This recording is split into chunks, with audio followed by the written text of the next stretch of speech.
Now comes my presentation. Is mine on? IPI has given me a topic to talk about which they felt was absolutely important for the Indian manufacturing industries, adopting global manufacturing excellence to improve profit. The most important thing about any organization, when they start an organization or when they run an organization, is all about profitability and growth. We look at as bean counters, what is the amount of money that lies in the bank. Could it have been better? We sailed through 2020, which was a horrible period, right? And then 2021 as well is continued. And today still the pandemic is there, but it's on a lesser note. We pop a pill and three days later we are back in the office. So the threat is not as bad. But when you look at what are the ways and means by which you can improve the profitability of the organization, the profit not for the person who owns the company, but the profit for the person who is working in the organization is important. Please understand.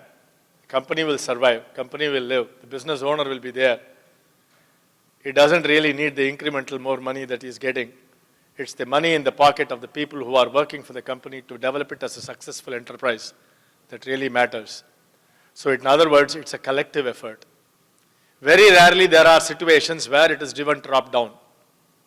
In other words, you drive it top down, it sustains itself only for a certain period of time. If it's a collective enterprise where the enterprise does it from the bottom up, it goes and conquers big time. So the agenda of today's presentation is to look at the current challenges, answers to the challenges, we need it, what is the forward path, and we will summarize it. Believe me, it's only 15 minutes from now on between you and I, and tea break. Okay, next slide please. So the typical pressures in any company is cost pressures, the profitability threats, the skilled workforce availability and attrition. It's a big time problem, right? And then you have the supply chain issues and then the geopolitical challenges that come as a result of nations coming together or moving away. Take this presentation slide and put it 10 years ago, you would have had the same problem. Yes or no? You put it 10 years ahead from now, you're still going to have the same problem. Yes or no? The problems are the same, the solutions are different. It's how we transform ourselves to put together solutions so that we ride over this knowing pretty well that these problems have to be overcome if we have to survive, expand, improve, and move on. We need to show growth, right? Both at the personal level as well as at the official level. So when we look at these challenges that we are facing, if you look at the cost pressure, it is cost of precision, cost of quality, the raw material cost, it's not really in your control. The process cost, maybe it's in your control. If you patent it, you can sell it as well. Yes or no? One of the statements made by the previous presenter was, I really do not know why the lenses are not manufactured by people in India. We believe in foreign stuff. We believe in foreign stuff. The next one is labor and the last one is inventory. Everybody wants a pay rise, right? The cost of labor is also going up because they also need to survive. If you look at the same labor and you look at the same skill set which is required, the trained workforce, you train them and then the big corporation comes and takes them over. You have trained them and the asset goes out of your organization. So, more skill sets are required by the same individual who is working in the company. I am coming to that a little later. Profitability threats are predatory pricing from your competitors. It's going to be there, whether you like it or not. There are situations where people from your company leave and start a company and they are predatory pricing for you. Yes or no? So, how to contain the operational costs. And then comes supplier quality management and supplier technical assistance. I would like to know How many of you have suppliers whom you have trained, whom you invest in? We take them for granted, right? Most of the times. Corporations which want to become bigger, people who are wanting to be living in the long haul, help suppliers maintain the quality that is required for you to adopt as an input raw material quality from your organization. Next, please. What are the answers to challenges? Make the process visible to stakeholders. We always talk about process. Is it visible to the stakeholder? Does he know what it is? You go into your organization, you ask for the sales process. For every sales guy, he will give you a different process. You go to the manufacturing person, you ask for the process. Each person will talk about a different process or variances in your process itself. You go to your go-to-market strategies process, it will be different. You go to your inspection process, depending on whom you talk to, there will be variations. So in other words, in your organization, if you are going to put something together to face all these challenges, the first thing that needs to be transparent is the process. I am not telling this. Toyota tells this in their TPS, Toyota Production System. Keep it transparent to your supplier, to your in-house consumers of your process, and also to your customer. So now when you define the process, you establish variables in those processes that can be monitored. And then you analyze the risk at every step. That's what your ISO 9000 talks about, risk analysis. 2015 changeover is risk. And then comes monitoring the improvement in the process at every simple step of the way. I would like to take a small story with regard to this improvement. Professor Yamaguchi was visiting Bajaj. How many of you have heard the story? No? Okay. Rajiv Bajaj was at the foyer waiting to pick him up. He had come for TQM audit. A diminutive man. It's there on the web. You have to stay in the foyer as a business owner to meet him, otherwise he takes the car and goes back and he still invoices you, whether he does the audit or not. That's the seriousness with which he expects you to take TQM. He comes in at 7:45, the audit starts at 8 in the morning. Rajiv Bajaj takes him to his room and he says, "We are thankful to you, sir." The next question he asks is, "We heard that TVS Motors and Bajaj were the two companies you were considering. You did not go to TVS Motors, you came to us. We are thankful to you. May I know the reason why?" The answer was, "They have a process you don't." Rajiv Bajaj said, "Oh, they are qualitatively better off as compared to you. I think I can give you input here." Japanese are nasty when it comes to talking, telling the truth. So he said, "I felt ashamed that I had asked this question." And then he had turned around, Professor Yamaguchi asks him, "So what do you do? What is your job?" The guy turns around and says, "My job is to increase production." "No, that production guy will do it." "What is your job?" "Increasing the stock market value." "That your bean counters will do." "What is your job?" "Developing better products and technologies." "Your R&D will do." "What is your job?" He keeps on asking, and suddenly Rajiv Bajaj says, "I realized I was jobless in my own company." Yamaguchi walks up, says, "Time for me to start the audit," moves out and said, "Tomorrow we'll meet again." Next day morning, same rigmarole, 7:45 he comes in. Same question he asks, the frightening question. Rajiv says, "I have not slept the previous night because I want to give him the answer." He says, "Improve sales, your sales guy will do. Improve the brand image, your marketing will do." Then he turns around, laughs at him and says, "You think you don't have a job? You have a job." This exercise cost Rajiv Bajaj 8.5 lakhs. What he is going to tell you right now. You're getting it free of cost. Believe me.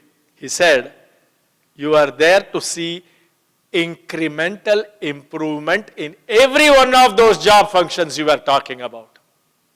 Incremental improvement. Monitoring the incremental improvement is the business owner's choice. That's what we are talking about here. Monitoring the improvement at every step of the way. There's a big story behind it. With so many companies, don't look at 25%, 30% growth and things like that. Look at incremental 2%, 3%, 5%. And they are foundations for the future with regard to your enterprise growing. Rightfully so. And the last one is establish controls to achieve the step goals that you are asking for incrementally. The process should be visible. You have a calibration process. What is the process? Show me the process. What are the measurables in that? What are the risks in that? What are the personal preferences that may influence the outcome? Every one of them, it needs to be objective, not subjective. Right? So first is defining the process and making it visible for the stakeholders in your organization. Ensure that process stability. Track the OEE, overall equipment effectiveness. How many of you do this? Large companies do. How many of you at the small levels do it? Absolutely important. You're a mom and pop shop with 1 or 2 people, with a proprietor, you still need to do it.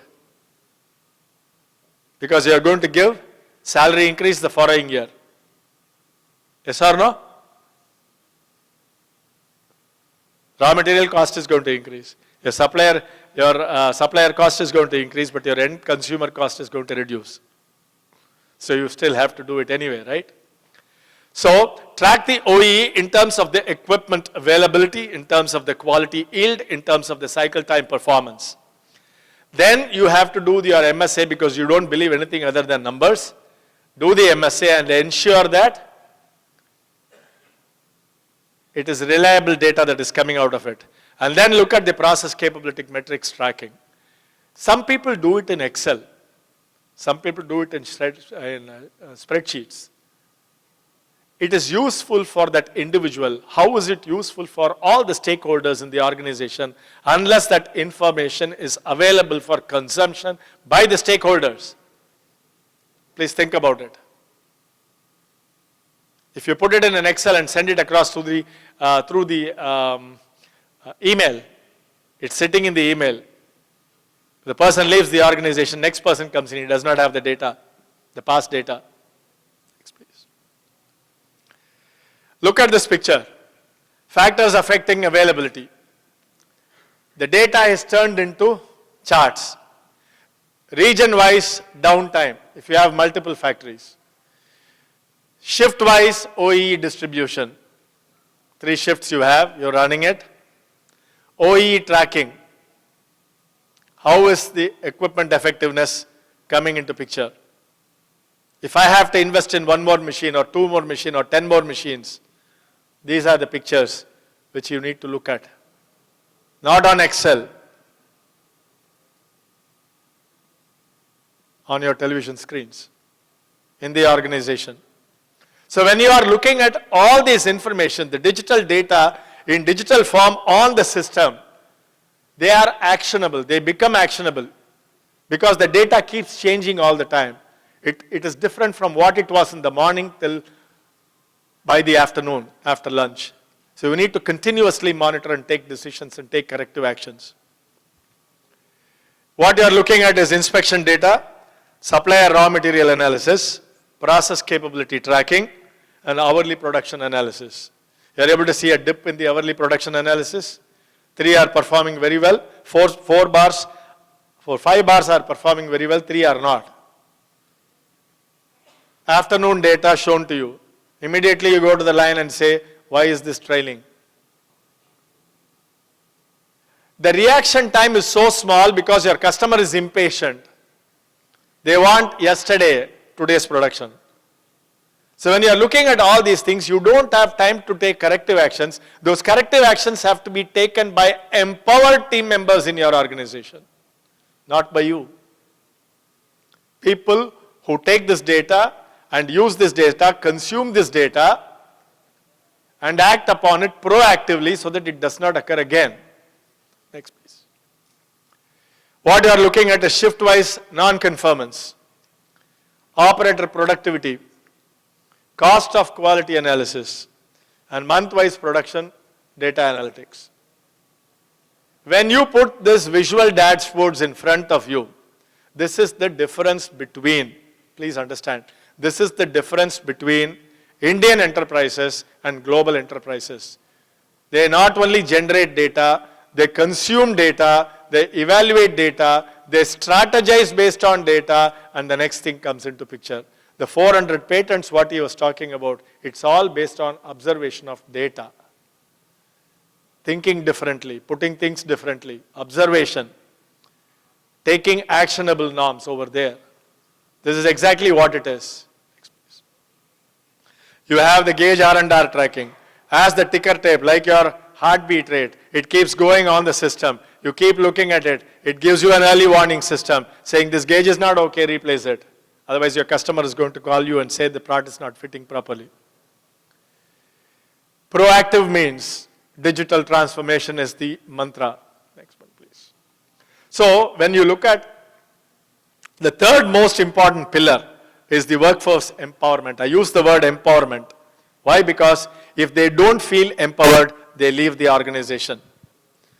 The turnover in organizations is not because of salary, ladies and gentlemen. The turnover in organizations is primarily because they feel unimportant in the organization. Are we clear? So in other words, instead of having a single skill good for a particular requirement, you create a workforce which is multi-skilled. This is absolutely important. That will take care of your pressure with regard to people leaving the organization. When people are multi-skilled, they can take roles and responsibilities in different ways.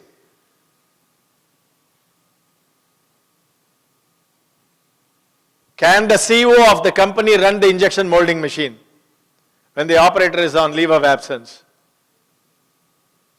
No? That again is multi-skilled. Difficult, huh? This is how Japanese have done it. The TPS basis is this, is the people. Next one is problem solving by all. Please always remember, how many of us display and say that these are my problems? We don't do it, right? We put it under the carpet. We don't want other people to know about the problems. No, organizational problems have to be known by everybody so that they don't repeat and the solutions are coming forth even from people who are not involved in those problems or not stakeholders in those problems. This is where it comes from. Understanding the variation. Understanding the variation in the process, understanding the variation in the variables, understanding the variables in the dimensions of your product. All things are important, especially in plastics. And this has to be done by the people who are stakeholders in the company, documented, repeatedly monitored over there. And the last one is who is responsible, who is accountable, who is consulted, and who is informed. This has to be shown upfront on the screen, not on WhatsApp messages. What you are seeing over there is the resource skill matrix, the root cause analysis, and the understanding the variations in terms of internal variations, external variations, and deterioration, and the RASI tracking. This has to be done by people, stakeholders in the organization, looking at the monitor all the time. Next, please. The variation risk management. You could have a robust design. You could have a highly performant design. But if manufacturing is wanting, or the tolerances are so tight that the price, the cost of precision is very high, you see where it comes in the red line. Next, please. The forward path, establish a digital platform in your organization, however small or large you are. This is the difference between Indian companies and companies outside of India in global manufacturing practices. You can buy hundreds of machines, put them together. If the data is not available for consumption, for making the next decision making, you are frittering away the well-earned money primarily because the data is not being put to use. Stay connected with the data, visualize the data all the time, perform informed decision making, and evolve strategies based on data. I would like to leave with one episode which came from Sony. In the 70s, Sony produced the color picture tubes, the color television. They were the rulers. And then what happened? The demand was so high, they started putting a factory in America. The consumers used to come to the malls and pick up the television, demanding Sony television produced in Japan, not Sony television produced in America. They specifically wanted that tag. The Japanese were perplexed, same machine, everything same. Why is it that people are not buying the American-made Sony televisions? They conducted studies. They went and looked at the pixel quality of the per square inch pixel produced in the US versus the one that was produced in Japan. There was a median range and the value range in which it has to sit. Just like 18 plus or minus 0.5 you would say, right? Similar to that. In a dimension, similar to that. And they went and found out that the normal distribution that was there in the Japanese was a rectangular distribution in America. In other words, they considered it as the luxury to produce between the limits and not to stay central to the specification limits. Did you get it? 18 plus or minus 0.5 means the Japanese were putting their processes at 18.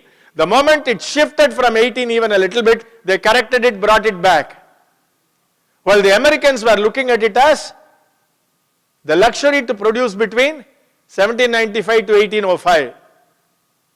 The 1795 to 1805 is for you to understand that how far the tail extends in a 3 sigma or a 6 sigma process, not the luxury to produce it at that level. So you need to take action based on proactive stances, not reacting. It saves time, cost and improves quality, knows where the investment is needed and understand where the money is leaking. So what do you need to do? Put digital transformation in your workplace so that every consumer in your organization, please understand ladies and gentlemen, the owner of the company is actually